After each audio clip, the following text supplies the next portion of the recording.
What's up everyone? I have yet another video here on my Lotus Esprit. This time I decided to take it to the Dyno. A good friend of mine runs a place called DSXtuning here in St. Louis, Missouri. They build a lot of custom and one-off high-end GM aftermarket parts that you won't find anywhere else. I have a link in the description. Anyway, they have a very cool dyno. Their dyno is a chassis dyno. On a traditional dyno with rollers, you would drive your car on and spin the wheels on the rollers. This actually has, you bolt these adapters to your drive hubs, and then, which in this case was in the back, and then you bolt those to the actual dyno itself. There's a couple big advantages to a dyno like that, and the biggest one for me is that you don't have to strap the car down. With no back tires or no drive wheels there, the risk of a car shooting off a dyno is pretty much, well, it doesn't exist. And when you strap a car down on a traditional dyno, it can take a lot of time and you put a lot of unnecessary force in places that it really wasn't designed to, and this is definitely a car that I did not want to go down that road with. It worked out just perfect. It was kind of the perfect night. I had the car, it was really nice weather, and there was some open dyno time, so I decided to take it in. Lotus rates these cars at 350 horsepower. It's a flat plane 3.5 liter twin turbo V8. So I really didn't know what it would make at the wheels.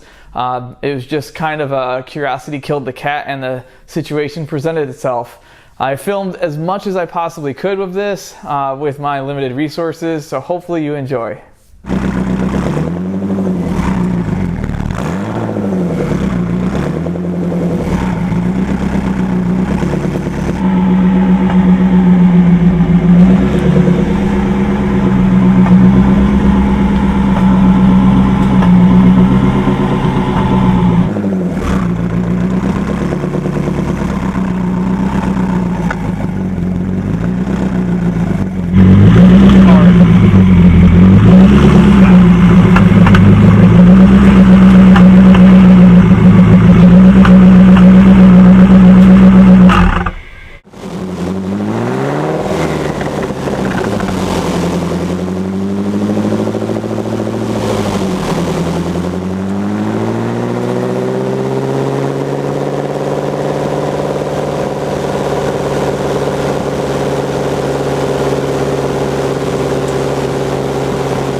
So that was a great night. Anytime you get to do car things with car guys and nothing blows up and nothing has to leave on a tow truck, well, that's a good night. So the car ended up making 352 wheel horsepower. I was quite pleased with that number. I thought that that meant that this car had a tune in it, because most manufacturers rate the power at the flywheel, and through drivetrain loss it usually never makes what it's rated at the wheels.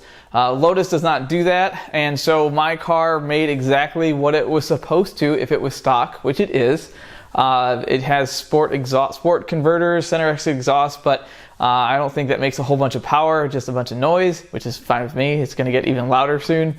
Regardless, we didn't really get an accurate torque rating on it. I didn't really want to pull the car apart and attach to like one of these spark plug wires. It just wasn't worth it to me. I will do that maybe when I go back to see what kind of gains I got from sending off the computer for a tune or putting exhaust on it. But either way, a very successful night. I had a ton of fun, and I hope that you enjoyed the video that I have spent probably way too much time editing.